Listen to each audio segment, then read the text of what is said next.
ಈ NDAಗೆ ಇಂತಹ ಒಂದು ಅಭೂತಪೂರ್ವವಾದಂತಹ ಮನ್ನಣೆ ಸಿಕ್ಕಿದೆ ಅಂತಂದ್ರೆ ಅದಕ್ಕಿರುವಂತಹ 15 ಕಾರಣಗಳು ಏನು ಅನ್ನೋದನ್ನ ನಾವೀಗ ಒಂದೊಂದಾಗಿ ಕ್ವಿಕ್ ಆಗಿ ನೋಡ್ತಾ ಹೋಗೋಣ. ನೋಡಿ, ಹಿಂದೂಗಳ ಮತವನ್ನ ಕ್ರೋಢೀಕರಣ ಮಾಡೋದ್ರಲ್ಲಿ NDA ಲಾಭವನ್ನ ಪಡೆದುಕೊಂಡಿದೆ. ಮೊದಲಿಗೆ ಅವರು ಮಾಡಿದ್ದೆ ವೋಟ್ ಶೇರಿಂಗ್ ಅನ್ನ, ಅಂದ್ರೆ ಟಿಕೆಟ್ ಶೇರಿಂಗ್ ಅನ್ನ ಮಾಡ್ಕೊಂಡಿದ್ದು. 50-50 ಮಾಡ್ಕೊಳ್ತಾರೆ, 101 ಅಂತೇಳಿ JDU ಮತ್ತು BJP ಇಬ್ರು ಕೂಡ ಶೇರ್ ಮಾಡಿಕೊಂಡು ಅದಾದ ನಂತರ ಉಳಿದನ್ನ RJP ಕೊಡ್ತಾರೆ. RJP ಕೊಟ್ಟ ನಂತರ ಇಲ್ಲಿ ಪ್ರಮುಖವಾಗಿ ಹಿಂದೂಗಳ ಓಟನ್ನ ಕ್ರೋಢೀಕರಣ ಮಾಡೋದ್ರಲ್ಲಿ ಯಶಸ್ವಿಯನ್ನ ಕಾಣ್ತಾರೆ. ಇನ್ನು ಮಹಾಗಠ್ ಬಂಧನ್ ಮುಸ್ಲಿಮರ ಒಂದು ಬಾಹುಳ್ಯದ ಸೀಮಾಂಚಲದಲ್ಲಿ ಕೈ ಹಿಡಿಯುವಂತ ಒಂದು ವಿಶ್ವಾಸದಲ್ಲಿತ್ತು. ಆದ್ರೆ ಅದು ಕೂಡ ಕೈ ಕೊಡ್ತು. ಏನ್ ಕಾರಣ? ಎರಡನೇದು ನೋಡಿ, NDAಗೆ ಹೇಗೆ ಇಲ್ಲಿ ವರ್ಕೌಟ್ ಆಯ್ತು, ಪ್ಲಸ್ ಆಯ್ತು ಅನ್ನೋದಂದ್ರೆ ಮಹಾಗಠ್ ಬಂಧನ್ ಅಲ್ಲಿ ಒಂದಷ್ಟು ಕಿತ್ತಾಟಗಳಿತ್ತು. ಅಲ್ಲಿ ವೋಟ್ ಶೇರ್ ಆಗಿರೋದ್ರೆ ವೋಟ್ ಡಿವೈಡ್ ಆಗಿದೆ. ತುಂಬಾ ಮುಸ್ಲಿಂ ಸಮುದಾಯದ ವೋಟ್ಗಳು ಡಿವೈಡ್ ಆಗಿದೆ. ಯಾಕೆಂದ್ರೆ ಬಹುತೇಕ ಕ್ಷೇತ್ರಗಳಲ್ಲಿ ಮಹಾಗಠ್ ಬಂಧನ್ನ ಅಭ್ಯರ್ಥಿಗಳೇ 3-4 ಜನ ಅಭ್ಯರ್ಥಿಗಳು ಸ್ಪರ್ಧೆ ಮಾಡಿರೋದು.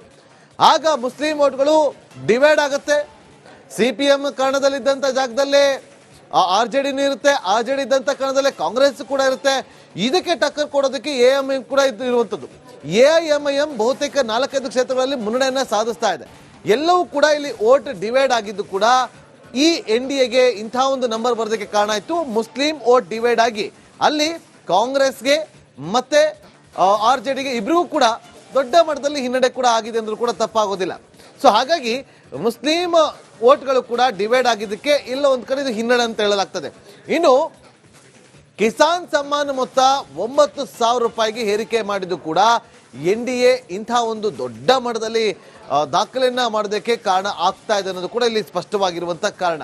ನೋಡಿ, ಮತ್ತೊಂದು ಕಡೆ ಈ ಮಹಿಳೆಯರಿಗೆ ಚುನಾವಣೆ ಘೋಷಣೆ ಆಗೋದಕ್ಕಿಂತ ಮುಂಚಿತವಾಗಿ 10,000 ರೂಪಾಯಿ ಒಂದು ಖಾತೆಗೆ ಹಾಕೋದಕ್ಕೆ ಮುಂದಾಗ್ತಾರೆ. ಅಂಥದ್ರಲ್ಲಿ 1 ಕೋಟಿ ಮಹಿಳೆಯರಿಗೆ ತಲಾ 10,000 ರೂಪಾಯಿ ಹಾಕಿದ್ರಿಂದಾಗಿ ದೊಡ್ಡ ಮಟ್ಟದಲ್ಲಿ ನಿತೀಶ್ ಕುಮಾರ್ ಅವರ ಮೇಲೆ ಇದ್ದಂತಹ ಒಲವು ಹೆಚ್ಚಾಯಿತು. ಬಿಹಾರದಲ್ಲಿರುವಂತಹ ಒಟ್ಟು ವೋಟರ್ಗಳ ಸಂಖ್ಯೆ 7.5 ಕೋಟಿ ಹತ್ರ. ಅದರಲ್ಲಿ 3.5 ಇಂದ 3.25 ಕೋಟಿಯಷ್ಟು ಮಹಿಳಾ ಮಣಿಗಳಿದ್ದಾರೆ, ಮಹಿಳಾ ಮತದಾರರಿದ್ದಾರೆ. ಅವರಲ್ಲಿ 1 ಕೋಟಿ ಮಹಿಳೆಯರಿಗೆ 10,000 ರೂಪಾಯಿ ಅಕೌಂಟ್ಗೆ ಹಾಕಿದ್ದು ನಿತೀಶ್ ಕುಮಾರ್ ಅವ್ರಿಗೆ ಹಾಗೆ NDAಗೆ ಪ್ಲಸ್ ಆಯ್ತು, ಗೇನ್ ಕೂಡ ಆಗಿರೋದು.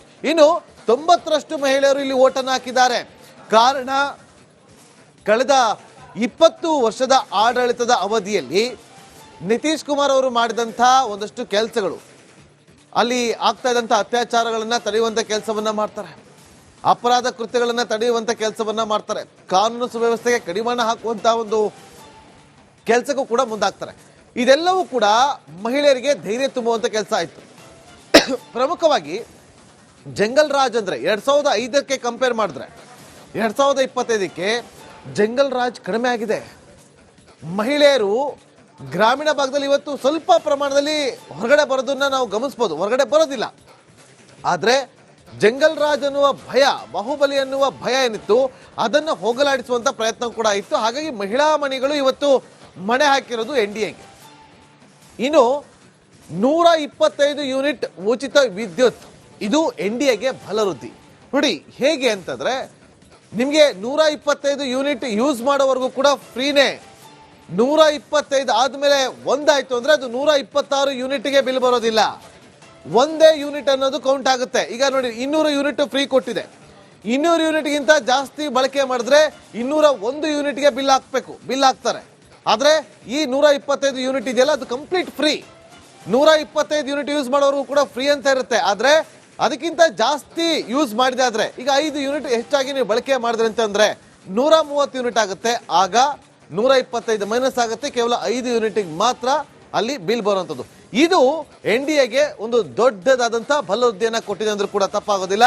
ಮತ್ತೊಂದು ಕಡೆ BJP ಮತ್ತು JDU ನಾಯಕರು ಎಲ್ಲೂ ಕೂಡ ಗಲಾಟೆಯನ್ನ ಮಾಡಿಕೊಳ್ಳೋದಕ್ಕೆ ಹೋಗ್ಲಿಲ್ಲ. ಎಲ್ಲೂ ಕೂಡ ನಮ್ಮಲ್ಲಿ ಒಗ್ಗಟ್ಟು ಇಲ್ಲ, ನಮ್ಮಲ್ಲಿ ಮನಸ್ತಾಪಗಳು ಇಲ್ಲ ಅನ್ನೋದನ್ನ ಒಂದಷ್ಟು ವಿಚಾರಗಳನ್ನ ಸ್ಪಷ್ಟವಾಗಿ ಸಂದೇಶವನ್ನ ಕೊಟ್ಟರು. ಅಂದ್ರೆ ಅವರಲ್ಲಿ ಇರಲಿಲ್ಲ, ಒಗ್ಗಟ್ಟು ಪ್ರದರ್ಶನ ಆಯಿತು. ಒಂದು ಕಡೆ ಮೋದಿ ಅವರು, ಮತ್ತೊಂದು ಕಡೆ ನಿತೀಶ್ ಕುಮಾರ್ ಅವರು, ಇವರಿಬ್ಬರು ಕೂಡ ಜೋಡೆತ್ತುಗಳ ರೀತಿಯಲ್ಲೇ ರ್ಯಾಲಿಗಳನ್ನು ನಡೆಸಿದ್ರು. ಇದು NDAಗೆ ವರದಾನ ಆಯಿತು. ಒಂದು ನಿತೀಶ್ ಕುಮಾರ್ ಅವ್ರಿಗೆ ಇದ್ದಂತಹ ಒಂದು ಪ್ರೋ ಇನ್ಕಂಬೆನ್ಸಿ ಅವರ ಮೇಲೆ ಇದ್ದಂಥ ಒಲವು ಮೋದಿಯವರಿಗಿಂತ ಜಾಸ್ತಿನೇ ಇತ್ತು. ಅದು ಕೂಡ ವರ್ಕೌಟ್ ಆಯಿತು.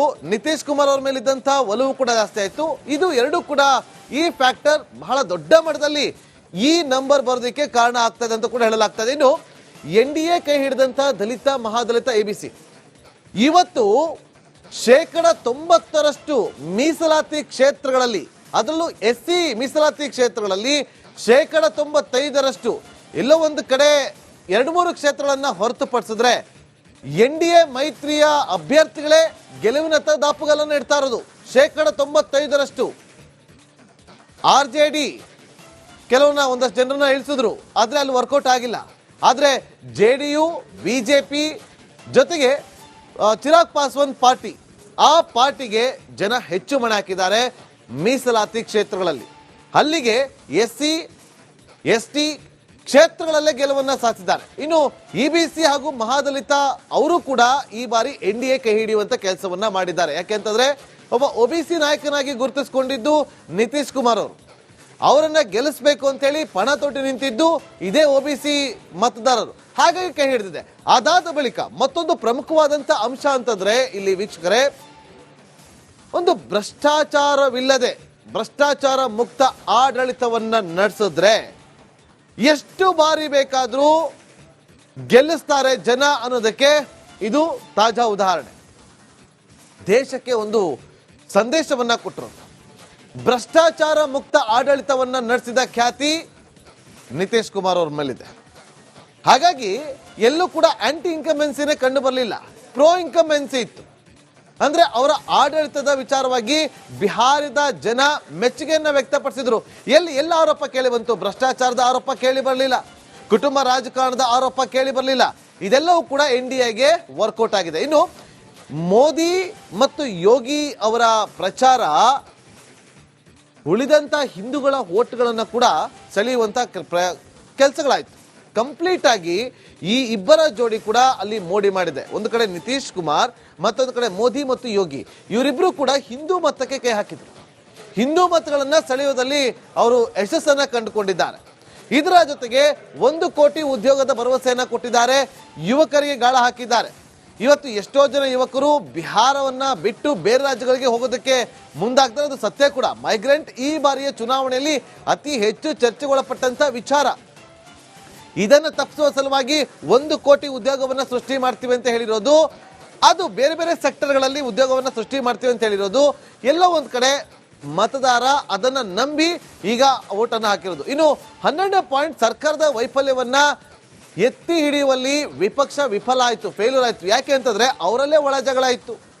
ಯಾರು ಅಭ್ಯರ್ಥಿ ಆಗಬೇಕು, ಎಷ್ಟು ಸೀಟ್ಗಳನ್ನು ನಾವು ಶೇರ್ ಮಾಡ್ಕೊಳ್ಬೇಕು ಅನ್ನೋದ್ರ ಬಗ್ಗೆ ಅವರಲ್ಲೇ ಒಳ ಜಗಳ ಇತ್ತು. ಆದರೆ ಆ ಒಂದು ಒಳ ಜಗಳದಲ್ಲೇ ಕಾಲಹರಣ ಮಾಡಿದ್ರೆ ವಿನಃ ಸರ್ಕಾರದ ಫೇಲ್ಯೂರ್ ಅಂತ ಏನೆಲ್ಲ ಇದ್ವು, ಒಂದು ನಿರುದ್ಯೋಗ ಅದೊಂದು ಕೂಡ ಇತ್ತು, ಅದನ್ನ ಜಾಸ್ತಿ ಎತ್ತಿ ಹಿಡಿಯುವಂಥ ಕೆಲಸವನ್ನ ಮಾಡಲಿಲ್ಲ. ಜೊತೆಗೆ ಮೈಗ್ರೆಂಟ್ಸ್ ವಿಚಾರ, ಇದನ್ನು ಕೂಡ ದೊಡ್ಡ ಮಟ್ಟದಲ್ಲಿ ಅದನ್ನು ಬಿಂಬಿಸುವಂಥ ಪ್ರಯತ್ನವನ್ನ ವಿಪಕ್ಷ ಮಾಡಲಿಲ್ಲ. ಹೀಗೆ ಸರ್ಕಾರದ ವೈಫಲ್ಯಗಳನ್ನ ಜನರ ಮುಂದೆ ಪ್ರಚಾರದ ಸಂದರ್ಭದಲ್ಲಿ ತೋರಿಸುವಂತ ಅಥವಾ ಅದರ ಬಗ್ಗೆ ತಿಳಿಸಿಕೊಡುವಂತ ಪ್ರಯತ್ನವನ್ನ ಮಾಡಲಿಲ್ಲ. ಇದು ಕೂಡ NDAಗೆ ವರ್ಕೌಟ್ ಆಗಿದೆ. ಇನ್ನು ಮಹಾಗಠಬಂಧನ್ಗೆ ತಿರುಗುಬಾಣವಾದಂತಹ ವೋಟ್ ಚೋರಿ ಅಭಿಯಾನವನ್ನ ಶುರು ಮಾಡಿದ್ದು ಕರ್ನಾಟಕದ ಆಳಂದ ಕ್ಷೇತ್ರದಿಂದ. ಆದ್ರೆ ಅವರದೇ ಪಕ್ಷದ ಕೆಲ ನಾಯಕರು, ಇವತ್ತು ಪ್ರಮುಖವಾಗಿ ರಾಜಣ್ಣ ಅವರು ಹೇಳಿಕೆ ಕೊಟ್ಟಂತ ಹಿನ್ನೆಲೆಯಲ್ಲಿ ಅವರನ್ನ ಸಚಿವ ಸ್ಥಾನದಿಂದ ಕೆಳಗಿಳಿಸಿದ್ದು ಸತ್ಯ, ಎಲ್ಲರೂ ಕೂಡ ಗೊತ್ತಿದೆ. ಈ ವೋಟ್ ಚೋರಿಯನ್ನ ಮಾಡಿದ್ರು, ಆದ್ರೆ ಅದಕ್ಕೆ ಪೂರಕವಾದಂತಹ ದಾಖಲೆಯನ್ನ ಕೊಡೋದಕ್ಕೆ ಮುಂದಾಗ್ಲಿಲ್ಲ. ಎಲ್ಲೋ ಒಂದ್ ಕಡೆ ಆ ವೋಟ್ ಚೋರಿಯನ್ನ ಆರೋಪವೇನ್ ಮಾಡಿದ್ರು, ಆ ದಾಖಲೆಗಳೇ ಸುಳ್ಳು ಅಂತೇಳಿ ಜನರಿಗೆ ಗೊತ್ತಾಗೋಯ್ತು. ಹಾಗಾಗಿ ಇದು ಕೂಡ ಒಂದ್ ಕಡೆ ಹಿನ್ನಡೆ ಆಯ್ತು ಮಹಾಗಠಬಂಧನ್ಗೆ. ಇನ್ನು ಮಹಾಗಠಬಂಧನ್ ನಾಯಕತ್ವದಲ್ಲಿ ಒಗ್ಗಟ್ಟಿನ ಕೊರತೆ ಇತ್ತು. ತೇಜಸ್ವಿ ಯಾದವ್ ಅವರು ಒಂದ್ ಕಡೆಯಿಂದ ಹೋರಾಟವನ್ನ ಮಾಡ್ಕೊಂಡ್ ಬರ್ತಾ ಇದ್ರೆ, ಮತ್ತೊಂದು ಕಡೆ ಕಾಂಗ್ರೆಸ್ನವರು ಅವ್ರದೇ ಆದಂತಹ ಆಯಾಮದಲ್ಲಿ ಪ್ರಚಾರವನ್ನ ಮಾಡ್ಕೊಂಡು ಬರ್ತಾ ಇದ್ರು. ಅವ್ರಿಗೆ ಯಾವುದೇ ರೀತಿಯಾದಂತಹ ಸಪೋರ್ಟ್ಗಳು ಸಿಗ್ಲಿಲ್ಲ. ಹತ್ರ 55 ದಿನ ರಾಹುಲ್ ಗಾಂಧಿ ಪ್ರಚಾರಕ್ಕೆ ಹೋಗಲೇ ಇಲ್ಲ. ಇನ್ನು 15 ಪಾಯಿಂಟ್ ಗೇಮ್ ಚೇಂಜರ್ ಆಗಿದ್ದು SIR, ನಕಲಿ ಮತದಾರರ ಡಿಲೀಟ್ ಆಗಿತ್ತು. SRS ಅಂತ ಹೇಳ್ತೀವಲ್ಲ, ಅದೇ ಕಾರಣಕ್ಕೋಸ್ಕರ ಇಲ್ಲಿ NDAಗೆ ಸುನಾಮಿಗೆ ಕಾರಣ ಆಗಿದ್ದು ಈ 15 ಕಾರಣಗಳು.